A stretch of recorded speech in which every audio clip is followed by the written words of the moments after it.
In the past, our program did not attract a wide variety of students.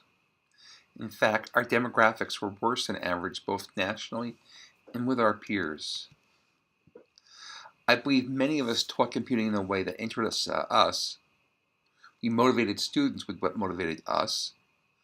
Our thinking was, it worked for us, it'll work for others also. I remember more than once assignments in April dealt with taxes, something that was on the mind of the faculty. But were taxes really something that would interest students? The status quo was not something we wanted. We were dedicated teachers. We wanted the best for our students. We also wanted what was best for society.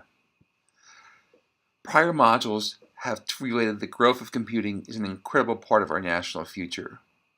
For equity, individual, and for the success of our society overall, we have to grow the computing demographic pie to encompass more people and more diverse people.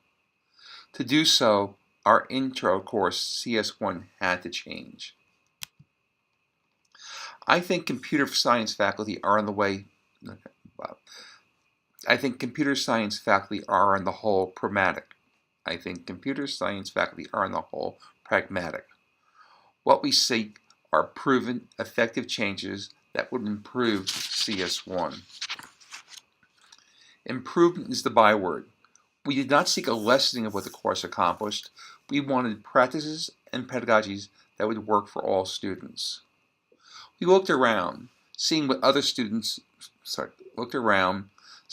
universities were doing. What was the state of the art? I list here some of the publications that affected what we did and what we were able to accomplish. You will find these and other publications in the resource section of this module. Unlocking the Clubhouse had created a buzz, a rightful buzz. The computer science department at Carnegie Mellon was able to dramatically change its gender demographics. The AAAS and NSF made analyses and national recommendations. Some groundbreaking research by Joanne Cohoon gave insights on how to attract and retain female students to computing. Joanne, until her untimely death, was an important part of our Tapestry and Lighthouse projects. In fact, she is one of its co-founders. Her vision helped set this community college professional development effort into motion. Some of her changes were only putting instructors in CS who wanted to be there. And some of our changes were only putting instructors into CS1 who wanted to be there, and who also let the students know they wanted to be there. Student recognition of their students' interest in their performance creates a bond that greatly stimulates student motivation. Ad hoc labs became institutionalized into weekly closed labs. They ensure that students not just had knowledge of computing, but were facile in the practice of computing. We also changed the programming language of instruction. Over time, we made further changes in that first course programming language. We started with C++, then Java, and now Python. C++ and Java were used as sort of market-driven approach. The CSAP exams were used in the CSP exams were then used in those languages. The CSAP exams used those languages in the past. The newest CSAP exam is language neutral. We switched to Python as its low overhead and plethora of libraries supported interesting and meaningful problem solving. The results were improvements across the board. Our students had increased interest in our classes, evaluations went up, the number of students went up in a period when many departments were losing students. We also saw an increase in diversity, both in gender and in URM, i.e. traditionally underrepresented minorities. Our demographics changed so that we were now on par with our peers. Our demographics did not mean we're even close to reflecting the demographics of our school overall, something we were committed to achieving. We introduced multiple pathways to our common curriculum. What we wanted was students to be prepared for CS2. We wanted all students to be prepared for CS2. To do so, we needed a better CS environment. Excuse me.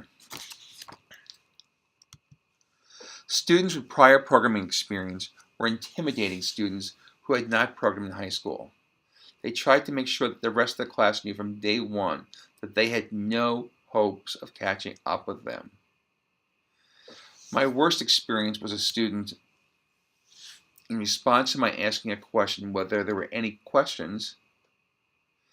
My worst experience was in a student in response to my asking whether there were any questions, asked if I could help him in rewriting his printer driver.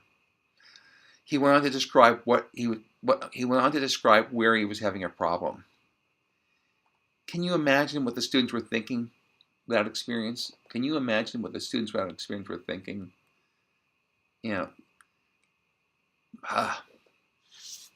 So we created section CS1E for students with prior experience. Our intended goal was for CS1 to be for students without prior experience. To get students into CS1, we promised them common homework, tests, and grading scale as CS1. We also gave them enrichment that would not directly give them advantage in CS2. We wanted to make it the place for them to be. The results were further across-the-board improvement. Evaluations went up, the number of majors increased, and the improvement in gender and URM made us a leader among our peers. It's now your turn to share. What do you think about having multiple pathways? Would multiple pathways be helpful at your institution? Why? What are some of the other CS1 variations that can be tried? So let's work on this, and we'll come back.